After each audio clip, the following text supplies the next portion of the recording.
영광을 받으실 만유의 주여 우리가 명령을 따르리다. 베푸신 은혜를 감사히 알고 진실한 마음으로 섬기네. 그 주의 은혜 주시는 대로 영원히 받들어 섬기겠네. 찬송하겠네 찬송하겠네. 생명을 주시는 구주로다. 구주를 높이고 잘 공경하여 온유한 마음으로 섬기리다. 주 예수 안에서 즐거워하며 충성을 다하여 섬기네. 그 주의 은혜 주시는 대로 영원히 받들어 섬기겠네. 찬송하겠네 찬송하겠네. 생명을 주시는 구주로다. 예수를 믿고서는 사랑하여 참 기쁜 마음으로 섬기리다. 온 마음을 드리고 늘 순종하며 그 주를 영원히 섬기네.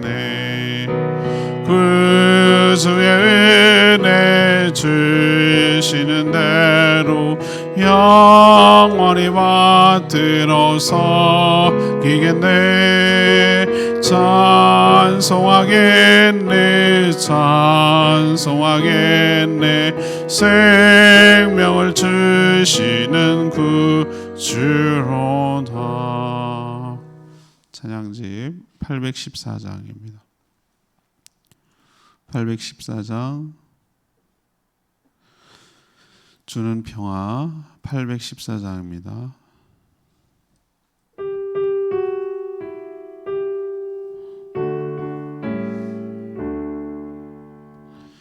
주는 평화 맡긴 담을 모두 하셨네. 주는 평화 우리의 평화.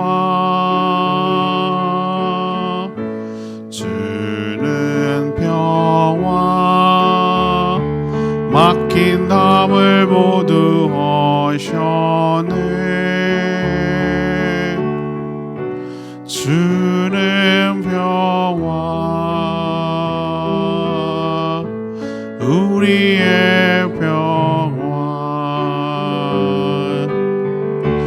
염려 다 맡기라. 주가 돌보시니. 주는 평화 우리의 평화. 염려 다 맡기라. 주가 돌보시니. 주는 평화 우리의 평화.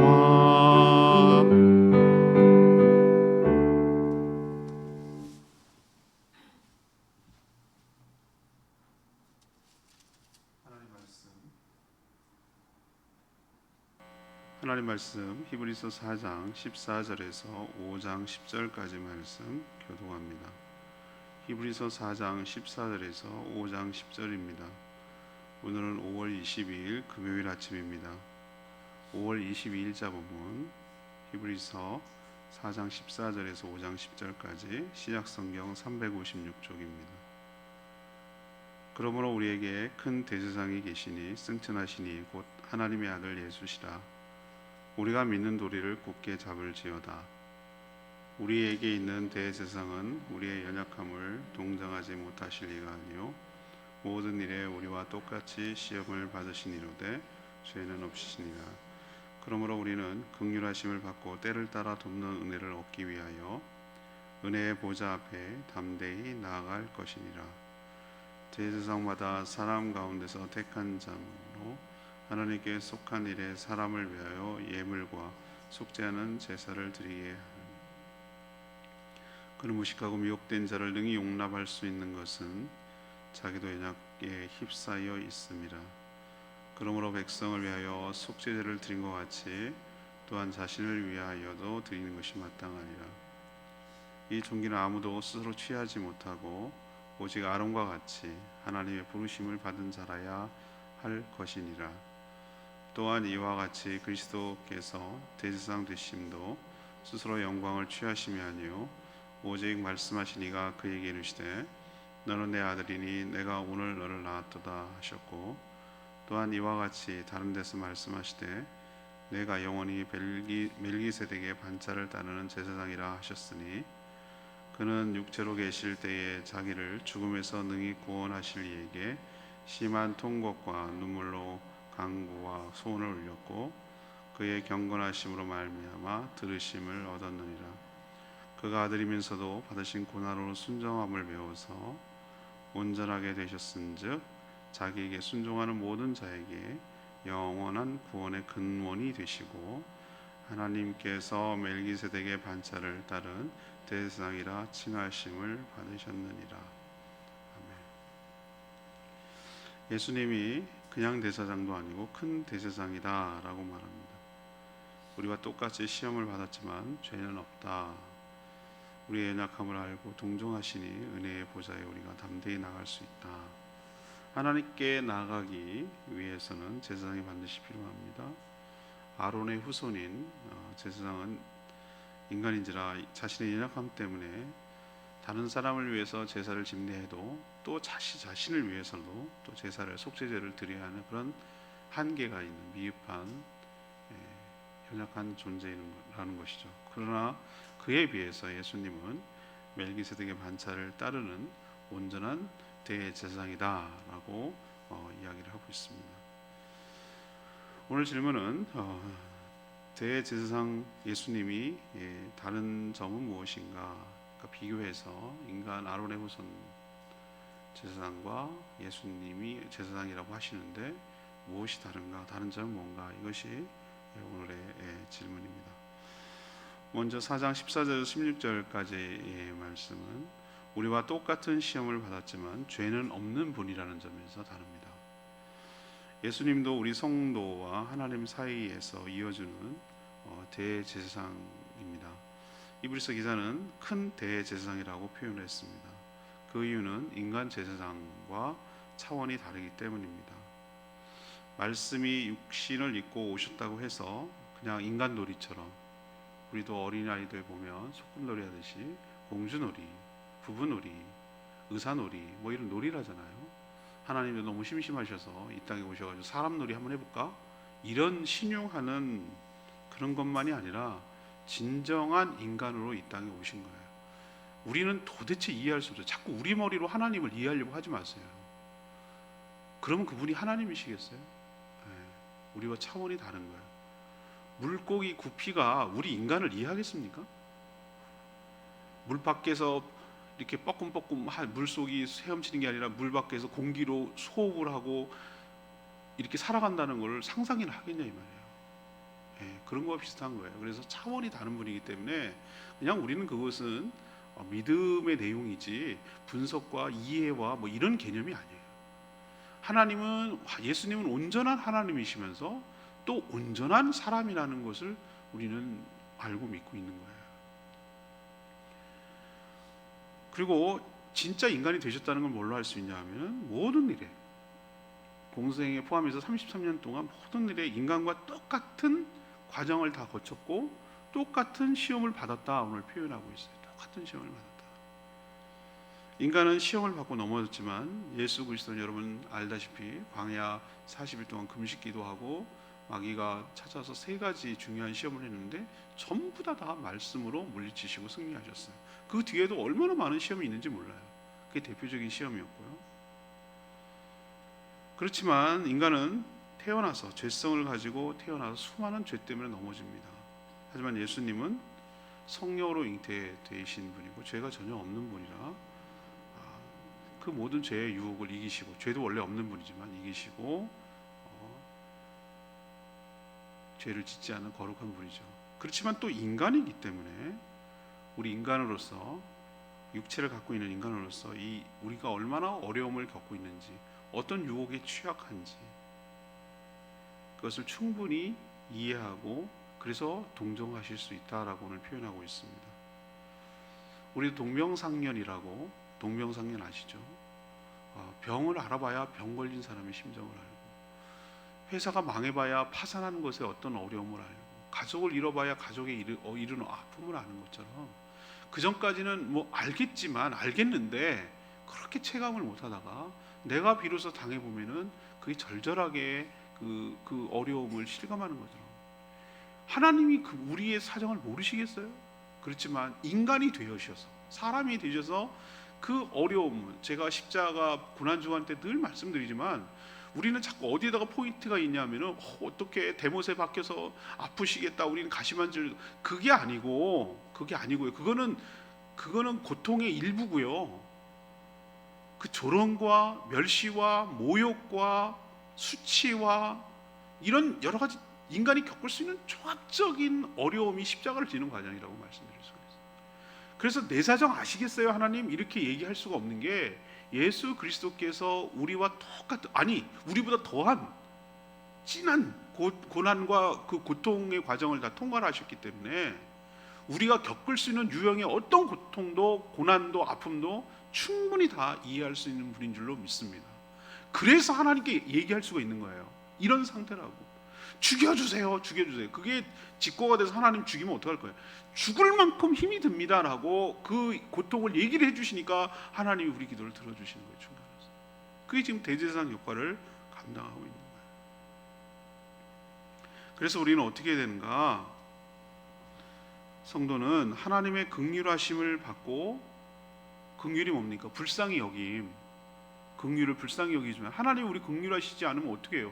제가 늘 입버릇처럼 기도하는 게 있어요. 하나님 저를 불쌍히 여겨주세요.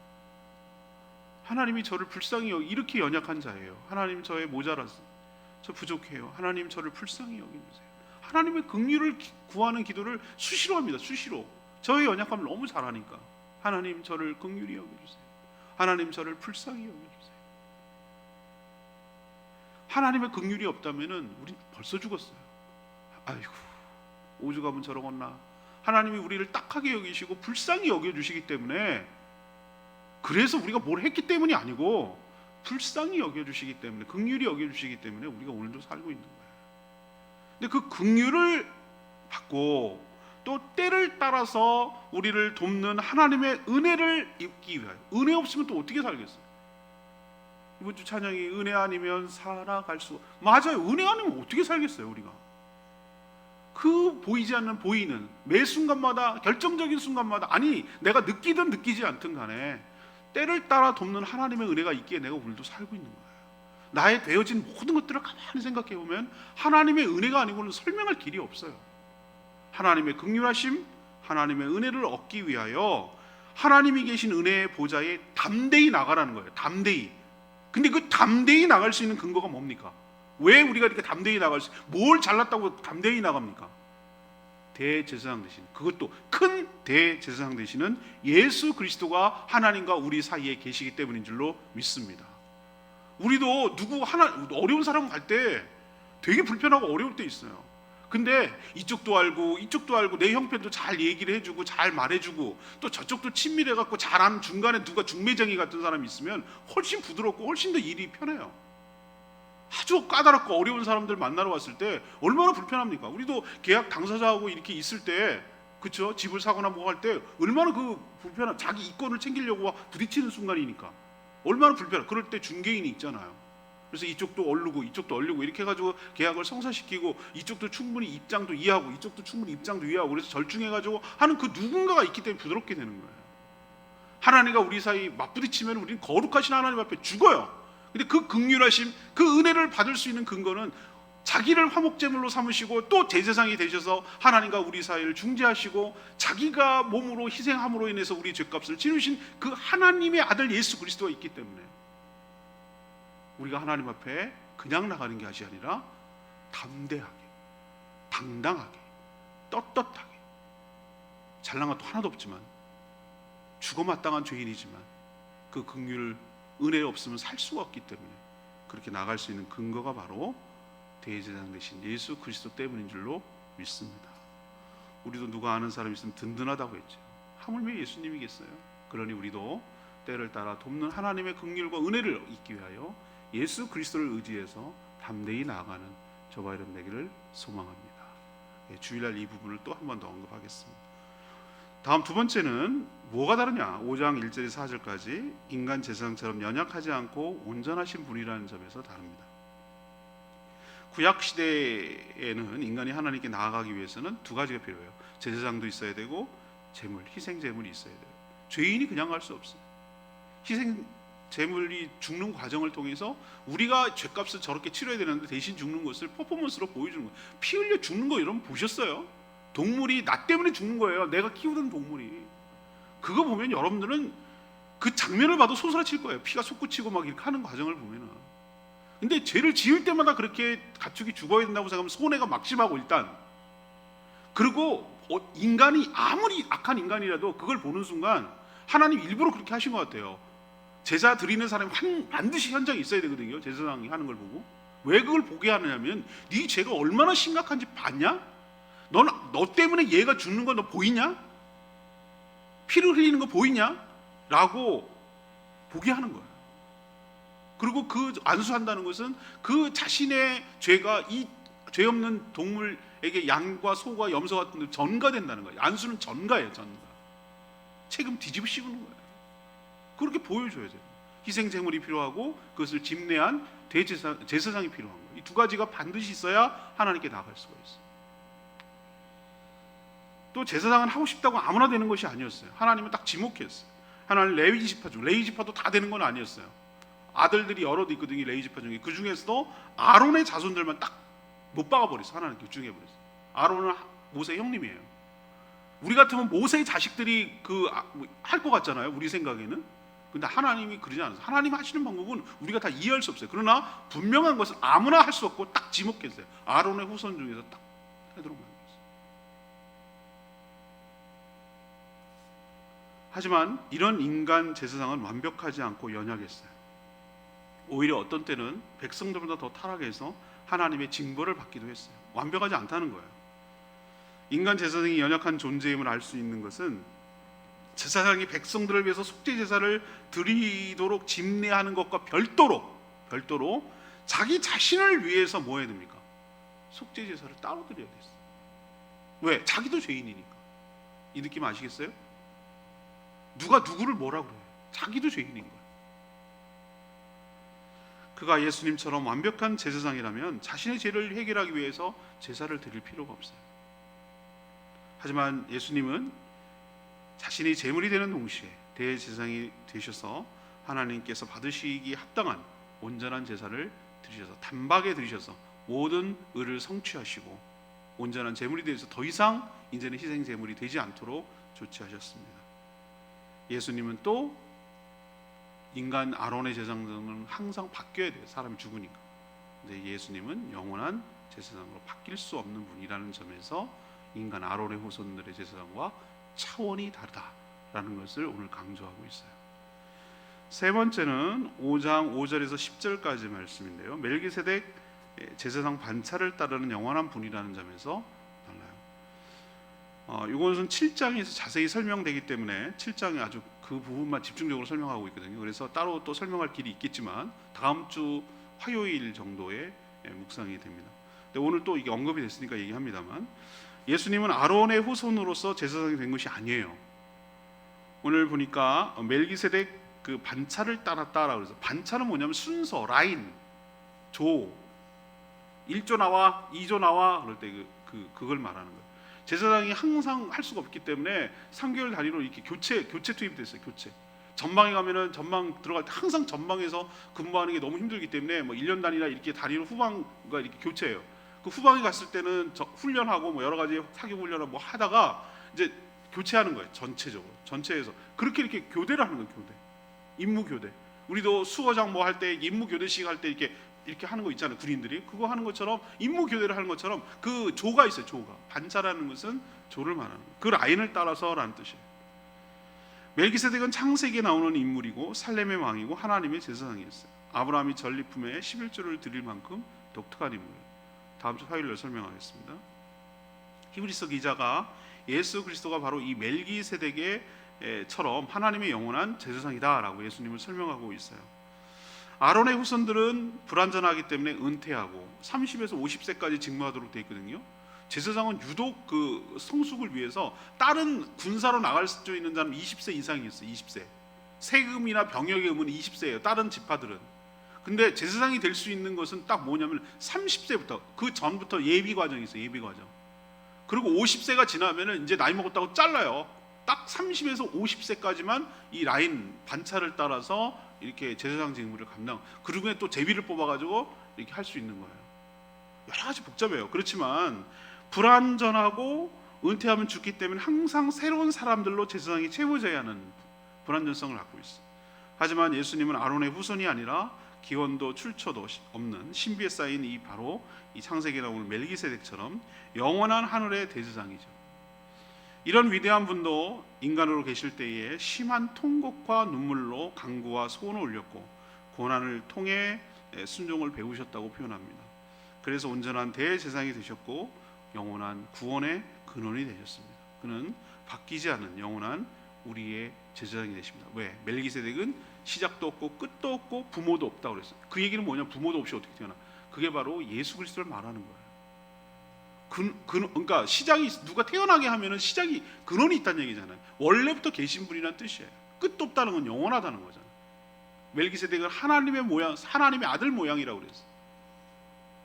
그래서 이 멜기세덱을 끌고 들어오는 이유는 하나님의 아들 예수 그리스도가 이미 구약 시대에 보여주신 거예요. 아브라함에게 전리품을 받을 만큼 나타나신 거예요. 그분이 바로 예수 그리스도다. 대제사장 되신다. 지금도 영원토록 영원한 제사장이 되신다라는 것이 인간 제사장과 다르다라는 것을 강조하시려고 이 얘기를 끌고 들어온 거예요. 오늘 레마의 말씀은 8절 말씀, 5장 8절 말씀, 5장 8절 말씀입니다. 그가 아들이면서도 받으신 고난으로 순종함을 배워서, 이런 표현이 나와요. 예수님의 겸손을 부각하는 표현인데요. 그는 하나님의 아들이면서 죄가 없이 태어나 죄를 짓지 않고 살다 가셨어요. 그럼에도 불구하고 무엇을 통해서? 고난을 통해서 순종을 배워서 온전하게 되셨다라고 말하는 거예요. 그 죄 없는 분이 고난으로 뭘 배워서? 순종을 배워서 온전하게 되셨다. 그래서 9절에 자기에게 순종하는 모든 자를 영원한 구원의 근원이 되게 하셨다, 이런 표현이 나오는데, 십자가 고난을 말하겠죠. 그렇지만 인간 자체가 된 것 자체가 고난이에요.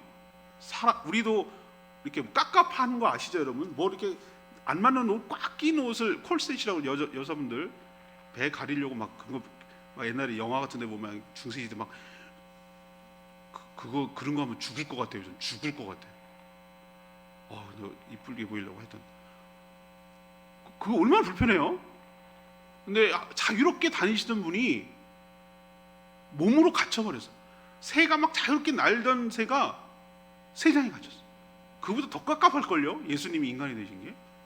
그런 순종이죠. 불편함이죠. 고난이죠. 그냥 순종했죠. 그래서 모든 이름 위에 뛰어난 이름이 되게 하셨죠. 죽기까지 순종하신 그 예수 그리스도를 하나님이 높여주셨죠. 전 여기서 우리에게 저는 적용이 되고 도전이 되는 말씀이 이 말씀이었어요. 야, 예수님도 예수님도 고난인데 이 불편하고 나를 힘들게 하는 거예요. 난 정말 하고 싶지 않아. 그렇지만 고난을 순종하는 거예요. 불편함을 감사하는 거예요. 내 수고로움을 기꺼이 가는 거예요. 나를 치는 작업을 기꺼이 하는 거예요. 그 어려움을 내가 감수하는 거예요. 내 희생, 내 불편함, 여러 가지 어려움, 그 모든 귀찮음 이런 것들 다 극복하고 순종하는 거예요. 순종함을 통해서 우리가 뭐 하는 겁니까? 온전하게 된다는 거죠. 온전하게. 여기서 많이 깨달아요. 우리가 어떻게 하면 온전해질 수 있을까? 우리가 어떻게 더 예수 그리스도를 닮아갈까? 예수님보다 더한 분이 있을까? 내가 조금만 억울해도 요즘 여러 가지 과거사 법이 마지막으로 해도 형제복지원 사건 무슨 사건, 옛날에 과거에 막 여러 가지 잘못했던 관행들이 다시 회복하려고 노력하는데 그 억울하잖아. 그 한 맺히고 살잖아. 정말 억울한 사람들이 한둘이 아니에요. 국가 공권력에 의해서 누명 쓰고 여러 가지 면에서 당했던 사람들이 지금 억울해서 진실을 밝혀달라고 하잖아요. 근데 죄가 없는데 죽어야 된다? 예수님이야말로 제일 억울한 사람. 그렇지만 하나님의 뜻이 그러하니 모든 인류를 구원하기 위한 죽음이니 죽기까지 순종하셔서 감당하심으로 온전하게 되시고 모든 이름이 뛰어난 존귀한 이름이 되신 것처럼 우리 역시 여러 가지 신앙생활하는데 고난이 따라요. 피하면 안 돼. 피하면 내가 온전해질 수 있는 기회가 없어요. 그 고난을 순종하고 통과를 해야 되는 거예요. 불편함을 감수하고 그 고난을 통과해야 되는 거예요. 직면해야 되는 거예요. 피하면 안 돼요. 쉽게 가려고 하면 안 돼요. 십자가의 길이 그래서 어려워요. 묵묵하게 매일매일 날마다 죽노라. 사도 바울 고백처럼 날마다 말씀 앞에 죽고 날마다 말씀 붙들고 내 성질 죽이고 내 자아 죽이고 내 고집 부리고 내 감정 버리고 나는 죽고 예수가 살도록 하는 순종의 과정을 끊임없이 살아갈 때 그렇게 될 때 좋은 점은 우리가 예수님을 닮아가는 온전한 사람으로 점점 바뀌게 될 줄로 믿습니다.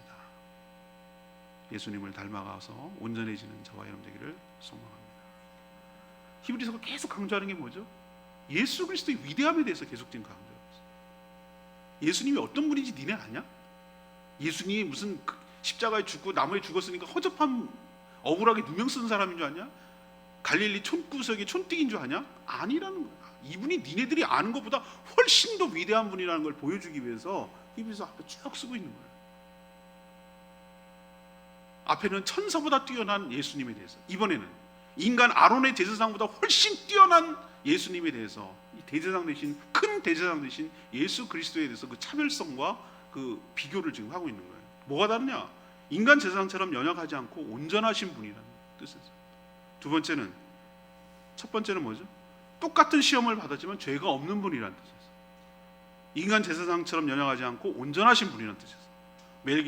영원한 멜기세덱 제사장의 반차를 따르는 영원한 분이라는 뜻에서. 인간 제사장과는 완전히 차원이 다른 존귀한 분이다라는 것을 지금 계속해서 히브리서 기자가 어필하고 있어요. 우리가 믿는 예수님이 누구신지 분명히 알고 믿고 고백해서 주님을 따라 닮아가는 저와 여러분 되기를 소망합니다. 오늘 말씀 붙들고 814장 찬양지 부르고 기도하겠습니다.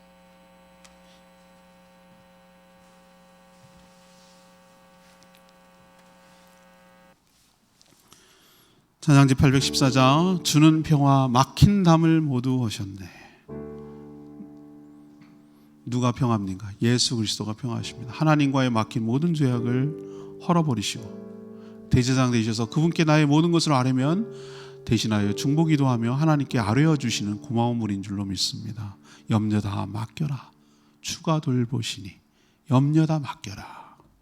이 말씀 믿으시고 살아가는 저희들 되기를 원합니다.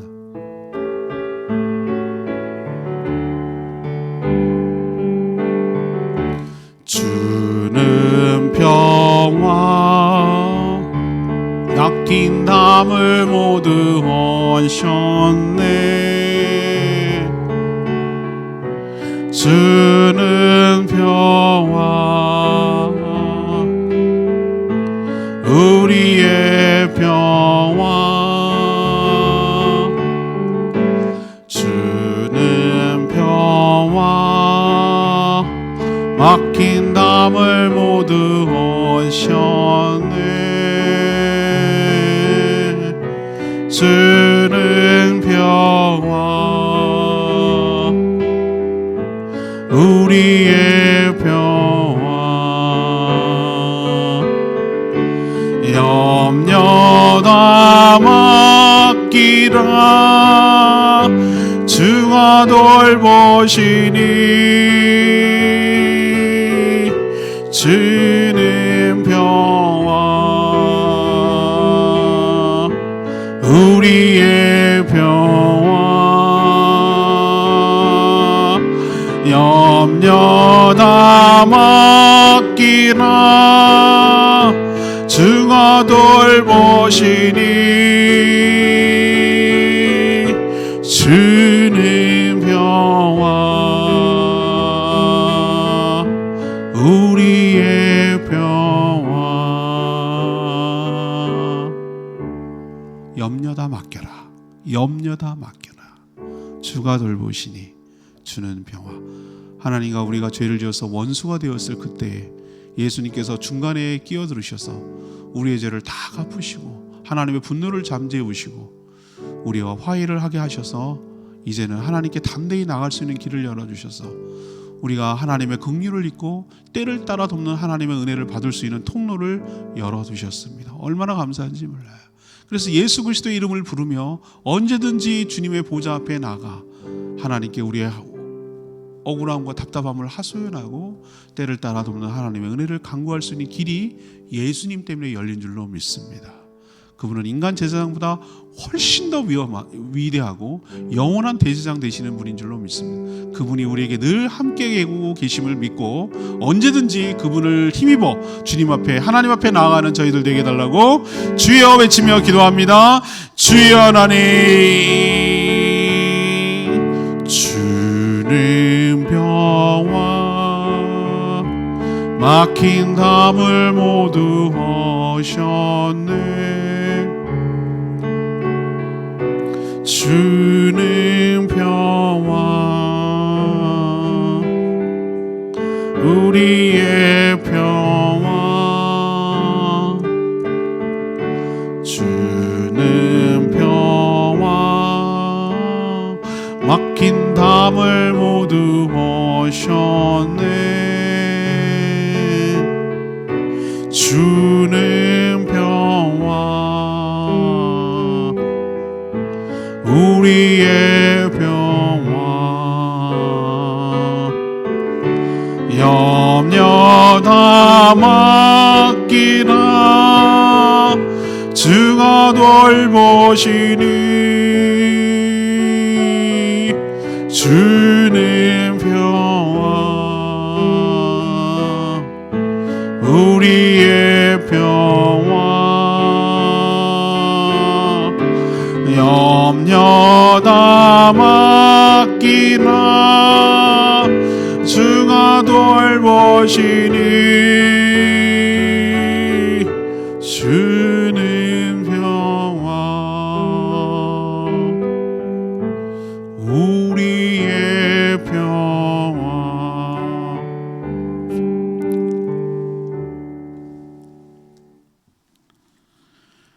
하나님 우리에게 큰 대제사장이신 예수님이 계셔서 얼마나 다행이고 감사한지 모릅니다. 우리와 똑같은 인간이 되셔서 시험을 당하셨기에 연약한 우리를 누구보다 잘 이해하시며 하나님께 말씀드릴 수 있어서 감사합니다. 그러니 그런 예수 그리스도를 믿고 은혜의 보좌 앞에 담대히 나아가는 저희들 되게 하여 주시옵소서. 예수님은 아론의 후손이 아니라 멜기세덱 반차를 따라 우리의 영원한 대제사장이 되셨습니다. 연약하지도 않고 바뀔 필요도 없습니다. 그러니 예수 그리스도를 의지하며 영광스러운 하나님의 보좌에 담대히 나아가 하나님께 받을 긍휼과 때를 따라 돕는 은혜를 경험하게 하여 주시옵소서. 오늘도 하나님 앞에 간구하는 모든 기도마다 응답하시고 기도조차 못하는 분들을 위하여 대신하여 기도할 때 그 중보 기도도 응답하여 주시기를 원합니다. 또한 바라기는 모든 목장들마다 축복하여 주시고 모일 때 하나님의 은혜가 하나님의 임재가 함께하여 주셔서 모든 마음이 풀어지게 하여 주시고 간구하는 기도가 응답되게 하시고 서로가 힘이 되고 위로가 되고 격려가 되는 존재가 되게 하여 주시고, 또 영혼 구원하는데 힘쓰는 모든 목장들 다 되도록 축복하여 주시옵소서. 오늘 하루도 주님의 은혜 가운데 살기를 원합니다. 때를 따라 돕는 하나님의 은혜가 경험되게 하여 주시고, 그 은혜를 힘입어 살아가도록 축복하여 주시옵소서. 마땅히 해야 될 여러 가지 일들을 기쁜 마음으로 잘 섬겨 거룩한 몸인 하나님 예수 그리스도의 몸인 교회를 세워가도록 축복하여 주시옵소서. 감사드리며 예수 그리스도 이름으로 기도합니다.